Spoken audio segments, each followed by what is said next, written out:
Welcome my channel Jesus Marvel Ministries Bible Study. ప్రభునందు ప్రియమైన వర్లారా, ఈ ఉదయకాల సంబంధు ఇర్మియా గ్రంథము 6వ అధ్యాయము 16వ వచనం నుంచి 30వ వచనం వరకు ఈ దినభాగంగా మనం చూస్తూ వచ్చినప్పుడు దేవుని వాక్యాన్ని మనం పరిశీలనగా గమనించినట్లయితే, మార్గములో నిలిచి చూడి, పురాతన మార్గముల గురించి విచారించుడి, మేలు కలుగు మార్గమేదని అడిగి అందులో నడుచుకునుడి, అప్పుడు మీకు నెమ్మది కలుగును. దేవుని ప్రజలైన వారు నెమ్మదిని అనుభవించాలనేది దేవుని ఉద్దేశం. ఈ రోజున లోకంలో మనకు విస్తారమైన ధనమున్నటి కంటే నెమ్మది కలిగి బ్రతకటం మంచిది అంటాడు. అందుకే మోషే అనేటువంటి భక్తుని మనం చూస్తూ వచ్చినప్పుడు, అతను రాజకుమారుడు, అతనికి ఆస్తులకు ఏ కొదవలేదు. అయితే మార్గం ఎంపిక చేసుకోవాల్సినటువంటి అవసరం ఏర్పడింది. ఒక విధంగా ఒక మార్గంలో వెళ్ళిపోతే ఖచ్చితంగా రాజరికం ఉంటుంది, డబ్బు ఉంటుంది, సంపదలు ఉంటాయి అతనికి. కానీ ఇంకొక మార్గాన్ని ఎంచుకుంటే అతనికి ఉండేది ఏంటంటే కేవలం నెమ్మది మాత్రమే. మోషే ఆ తరుణంలో దేన్ని ఎన్నుకున్నాడంటే, ఈ యొక్క లోక అల్పకాల పాప భోగాలు అనుభవించుట కంటే నా దేవునితో నేను జీవిస్తూ నేను నెమ్మదిగా బ్రతకటం మంచిది అని నిర్ణయించుకున్నాడు. ఈ నిర్ణయం చాలా మంచి నిర్ణయం. ఈ రోజున మనందరి జీవితాల్లో కూడా ఈ నిర్ణయం మనకు అవసరమై ఉన్నది. మేలు కలుగు మార్గం ఏది అని అడిగి అందులో తెలుసుకుని దాంట్లో నడుచుకోమంటున్నాడు. ఏది మేలు కలుగజేసే మార్గం? ఇప్పుడు ఒక మార్గంలో మనం నడుచుకుంటూ వెళ్తున్నాం. చివరకు వెళ్ళిన తర్వాత ఒక కటిక చీకటి కలిగినటువంటి పాతాళంలో మనకు తెలియకుండానే పోయి ఆ మార్గంలో వెనక్కి వచ్చే పరిస్థితి లేకుండా పోయి ఆ పాతాళంలో పడ్డామనుకోండి, ఏమనుకుంటాం మనం? అయ్యో, అనవసరంగా వచ్చాను ఈ మార్గంలో, నేను ఈరోజు ఈ పాతాళంలో పడతా వచ్చాను అని చెప్పి అనుకున్నామా? ఎవరమైనా అదే.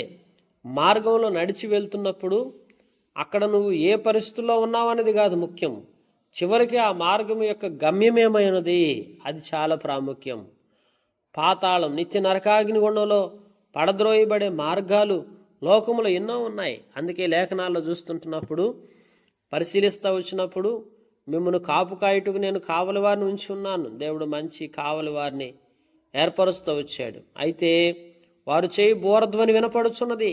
ఏం చేస్తున్నారు? కావలి వారు తమ బోరధ్వని వినిపించున్నారు, వినమని వారు అనుచున్నారు. దేవుని వాక్యంలో చూస్తుంటే బోరధ్వని వినపడుతుంది. దేవుడు చక్కటి కాపర్లను ఏర్పరిచాడు.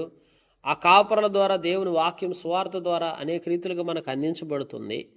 అయితే మనం ఆ బోరధ్వని వినటానికి సిద్ధంగా ఉన్నామంటే మేము వినమని చెప్పేస్తున్నాం. అలాగే సంఘమా, ఇక్కడ లేఖనాలు చూస్తుంటున్నప్పుడు బోరధ్వని వినబడుచున్నది కానీ మేము వినమంటున్నారు. అలాగే అన్ని జనులారా వినుడి, సంఘమా వారికి జరిగిన దాన్ని తెలుసుకొనుము. సంఘ బిడ్డలారా, అన్ని జనులకు ఏం జరగబోతుందో, ఏం జరుగుతుందో దాన్ని బాగా తెలుసుకోనండి. అన్ని జనులారా మీరు కూడా పరిశీలించండి, గమనించండి అని లేఖనాల్లో మరి ఎత్తి చూపిస్తుంటున్నాడు.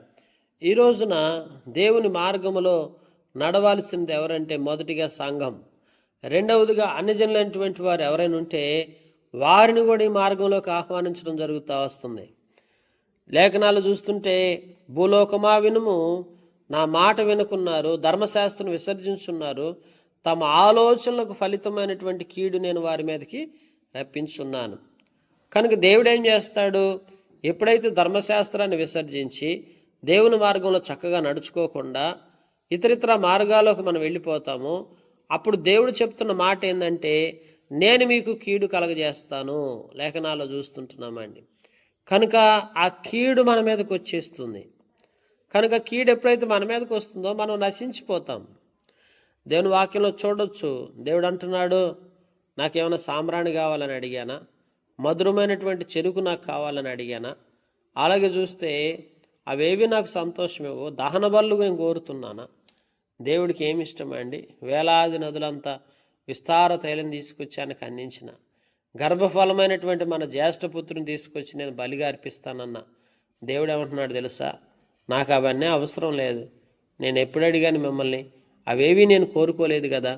కనుక అలాంటి వాటి గురించి నేను అడగలేదు కదా, అవి నాకెందుకు, అవి అవసరం లేదు నాకు. మరి ఏం కావాలి దేవుడికి? హృదయం కావాలి. హృదయం అన్నిటికంటే మోసకరమైనది, ఘోరమైన వ్యాధి గలది. కనుక నీ హృదయాన్ని దేవుడికి అర్పించుకొని, నీ హృదయంలో ఉన్నటువంటి పాపమును తొలగించుకొని, చక్కటి మార్గముగా దేవుడు ఏర్పరిచినటువంటి ఆ మార్గంలో నువ్వు నడుస్తూ, ధర్మశాస్త్రాన్ని అనుసరిస్తూ, కాపు కాయుటకు ఏర్పరిచిన కావలి వారి యొక్క ఆ యొక్క శబ్దాలని గుర్తుపడతా ఆత్మీయంగా నువ్వు కొనసాగుతూ రావాలి. అప్పుడు నీ జీవితంలో ప్రతి అడ్డురాళ్ళు తొలగించబడతా వస్తాయి. ఒకవేళ మనం అలా నడుచుకోకుండా ఆ యొక్క మరి అపవాది ఏర్పరిచినటువంటి విశాల మార్గంలో మనం కొనసాగుతూ వచ్చినట్లయితే మన జీవితంలో ఎన్నో అడ్డురాళ్ళు ఏర్పరుస్తానని దేవుడు చెప్తున్నాడు. అంత మాత్రమే కాదు, ఉత్తర దేశము నుండి ఒక జనం వచ్చున్నది, భూదిగంతములో నుండి మహాజనము లేస్తుందని చెప్తున్నాడు. మహాజనమును నేను లేపి ఆ జనాంగమును తీసుకొచ్చి నేనేం చేస్తానంటే, వారు ఎలాంటి వారంటే ఈటెను వాడ నేర్చిన వారు, క్రూర జనము, జాలి లేని వారు. వారి యొక్క స్వరం ఎట్లా ఉంటుందంటే సముద్రపు ఘోష వలె ఉంటుంది. కనుక దేవుడు ఏం చేశాడంటే, ఇశ్రాయేలు ప్రజలు ఎప్పుడైతే దేవుని మార్గాన్ని విస్మరించి తమ సొంత మార్గాలు ఏర్పరచుకున్నారు, దేవుడు అడ్డురాళ్ళని ఏర్పరచడం మొదలుపెట్టాడు. ఒక మహాజనాన్ని, ఒక క్రూర జనాన్ని, జాలి లేనటువంటి జనాన్ని వారి మీదకి రప్పించి వారితో మరి లేఖనాలు చూస్తూ వచ్చినప్పుడు వారు స్వరం సముద్ర ఘోష వలె ఉంటుందంట. అలాంటి వాళ్ళని మరి లేఖనాలు చూస్తున్నప్పుడు గుర్రములెక్కి సవారు చేయవారు సియోను కుమారి, నీతో యుద్ధం చేయవలని వారు యోధుల వలె వ్యూహము తీరి ఉన్నారు. ఒక యోధుల వలె వారు వ్యూహాత్మకంగా మరి వారి మీదకు వస్తుంటున్నారు. లేఖనాలు గమనిస్తుంటే ప్రియులారా, పరిశుద్ధ గ్రంథంలో చూడండి.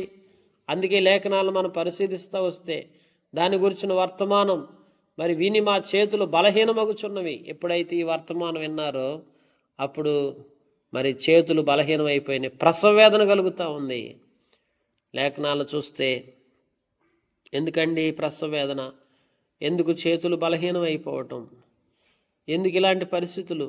ఈ రోజున ప్రియమైనటువంటి జనాంగమా, ఒకసారి ఆలోచన చేయండి.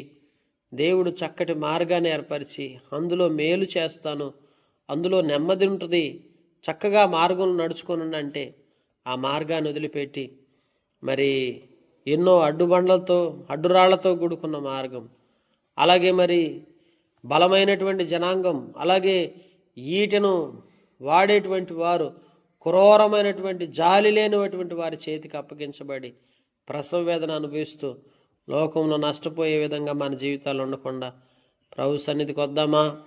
ఉదయకాల సంబంధం ఒకసారి ఆలోచన చేయండి. పొలంలోనికి పోకుము, మార్గములో నడువుకుము, శత్రువులు కత్తిని జొలిపించున్నారు, నలుదిక్కుల భయం తగులుచున్నది. దేవుడు లేని మార్గములో, దేవుడు ఏర్పరచని మార్గంలో ఏముంటుందంటే నలుదిక్కుల భయం ఉంటుందండి. హఠాత్తుగా మరి మనల్ని పాడు చేయడానికి శత్రువు మన మీదకు వస్తుంది. అదొక పెద్ద సమూహముగా ఉన్నది, మన మీదకు వచ్చేస్తుంది. అనేక మంది జీవితాలు ఈనాడు ఆ శత్రువు చేతిలో పడి నశించిపోయేటువంటి వారు ఉంటున్నారు. నెమ్మది లేక వ్యక్తిగత కుటుంబ జీవితంలో భార్యాభర్తల మధ్య నెమ్మది లేక కలహాలు, బిడ్డల విషయాల్లో, కుటుంబ విషయాల్లో ఎన్నో రకాలుగా వేదనలకు గురైపోయి మానసికంగా ఒత్తిడికి గురవుతూ సత్యవంతమైన మార్గాన్ని తెలుసుకొనక మరి క్షోభను అనుభవిస్తున్నటువంటి వారిని ఈరోజు ప్రభు ఆహ్వానిస్తున్నాడు. నీ జీవితంలో నువ్వు ఎట్లుంటున్నావు? ఇంకా మరి ఆ యొక్క లోకానుసారంగా ఆ మార్గాలు నడుస్తున్నట్టయితే ప్రభు సన్నిధికి రా.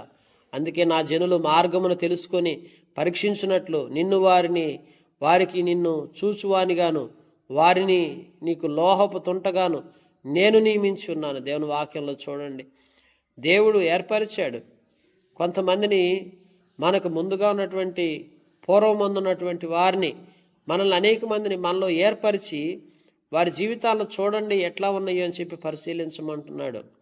దేవుని వాక్యంలో చూసినట్లయితే కొలిమి తిత్తి బహుగా గుహ మరి బుసలు కొట్టుకొనుచున్నది, కానీ అగ్నిలోనికి శేషమే వచ్చున్నది.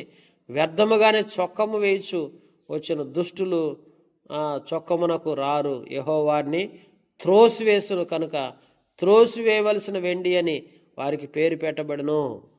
కనుక దేవుడు వారిని ఏం చేస్తూ వచ్చాడంటే, త్రోసివేస్తూ వచ్చాడు. దేవుడు నా యొక్క మార్గమును తెలుసుకుని పరీక్షించినట్లు నేను వారికి మరి నన్నే వన్య చూచువానిగాను లోహపు తొంటగాను నేను నియమించున్నాను. ప్రియమైనటువంటి వాళ్ళరా, ఆ మార్గం తెలుసుకోవటానికి దేవుడు మార్గములో అనేకమైనటువంటి సరళమైనటువంటి విధానాలని అనుసరించే విధంగా దేవుడు ఏర్పరుస్తూ వచ్చాడు. ప్రభువైన యేసుక్రీస్తు వారుగా ఆయన మాదిరి, ఆయన వేసిన అడుగుల్లో మనం అడుగులు వేస్తూ మరిలా లోకంలో మరి పడద్రోయబడి నశించిపోయేటువంటి వారుగా మనందరం ఉండకూడదనే దేవుని ఉద్దేశం. కనుక దేవుడు అట్టి రీతిగా మనతో మాట్లాడుతుంటున్నాడు. ఉదయకాల సంబంధం ఆలోచించండి. కాపు కాస్తున్న కావల వారిని గుర్తెరగండి. అలాగే మరి వాక్యము, ధర్మశాస్త్రం ఏదైతే మనకు దేవుడిచ్చున్నాడు, ధర్మశాస్త్రంలో సత్యాన్ని గ్రహిద్దాం. నెమ్మది కలిగి బ్రతకడానికి ఇష్టపడతా వద్దాం.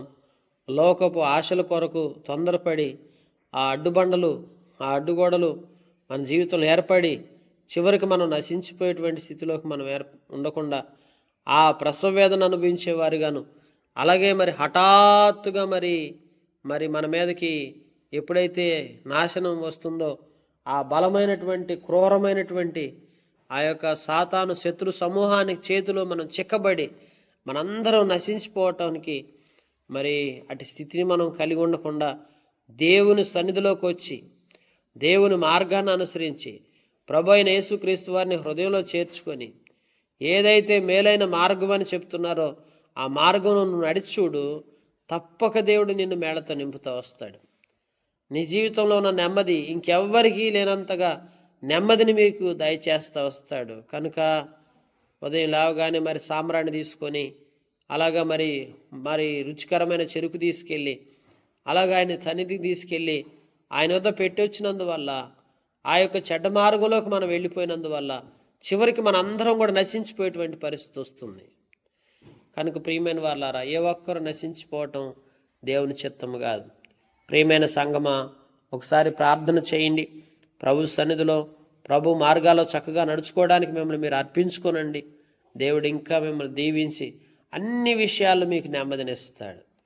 వ్యక్తిగత జీవితంలోను, కుటుంబ జీవితంలోను దేవుని మార్గాలను ఎప్పుడైతే చక్కగా ధర్మశాస్త్రాన్ని అనుసరిస్తూ నడుస్తూ వస్తావో అప్పుడు మీకు నెమ్మది. మోషే అందుకే నెమ్మది కోరుకున్నాడు. యెహోషువ అంటాడు, నేను నా ఇంటి వారు యెహోవానే సేవిస్తాం, మీరు ఎవరిని సేవించుకుంటారో నాకు సంబంధం లేదు. నిర్ణయం చూడండి ఎంతగా పటిష్టమైన నిర్ణయం తీసుకున్నాడో. అందుకే అటు రీతిగా నడుచుకున్నట్టు ద్వారా యెహోషువని దేవుడు ఎంతగానో దీవిస్తూ వచ్చాడు. మోషేను కూడా దేవుడు ఎంతగానో దీవిస్తూ వచ్చున్నాడు. ఆ మార్గాలను నడిచి ఆ నిత్య రాజ్యానికి, ఆ పరలోక రాజ్యానికి వారసులుగా వారందరూ చేయబడతా వచ్చారు. ఉదయకాల సంబంధం నీవెంతకాలం లోకంలో బ్రతుకుతావు? లోకానుసారమైన మార్గాల్లో తడబడుతూ అనేక అడ్డుబండలు ఏర్పడి నీ జీవితంలో ఇప్పటికే ఎన్నో రకాల పరిస్థితులు, సమస్యలు గుండా వెళ్ళిపోయి నెమ్మది లేని పరిస్థితుల్లో నువ్వు బ్రతుకుతుంటే ఉదయకాల సంబంధం ప్రభు సన్నిధికి వచ్చి ఒక్కసారి మోకరించి ఆయన మార్గంలోకి నువ్వు వచ్చి చూడు, తప్పక నీ జీవితాన్ని ఆశీర్వాదకరంగా చేసి ఉన్నతంగా నేను హెచ్చింపజేస్తాడు. కనుక మన దేవుడు ఎంతో గొప్ప దేవుడు. అందుకే కయ్యూను వెళ్ళిన మార్గంలో వెళ్ళొద్దు. కయ్యూను ఎప్పుడైతే మరి దేవుని మార్గాన్ని విడిచిపెట్టి తన సొంత మార్గం ఏర్పరచుకున్నాడో దేశదిమ్మరైపోతూ వచ్చాడు. చూసారా? కనుక పరిశుద్ధ గ్రంథంలో చూస్తున్నాం, బిలాము వెళ్ళిన మార్గంలో వెళ్ళొద్దు, ఏశావు వెళ్ళిన మార్గంలో వెళ్ళొద్దు. ఎందుకంటే వారందరూ కూడా చక్కటి మార్గాన్ని వారి కొరకు ఏర్పరిచినప్పటికీ వారు ఎప్పుడైతే సరైన ఆలోచన విధానం కలిగి నెమ్మది కోసం ప్రాకులాడకుండా లోకంలో ఉన్నటువంటి ఆశలతో ఎప్పుడైతే పరుగులు తీస్తూ వచ్చారో చివరికి ఏమైందండి? వారి జీవితం అంతా నిత్య నరకాగ్నిగుండంలో అగ్ని ఆరదు, పురుగు చావదు. అలాంటి భయంకరమైన వేతనకరమైన దుస్థితిలో పడద్రోయబడుతూ వచ్చారు. దేవుడు వారికి ఇచ్చిన లైఫ్ చాలా మంచిది. ఏశావుకి ఇచ్చిన లైఫ్ మంచిది, బిలాముకి ఇచ్చిన మంచిది లైఫ్ మంచిది పోగొట్టుకున్నారు. వారి జీవితాల్లో అటు రీతిగా నశించిపోతూ వచ్చి ఉంటున్నారు.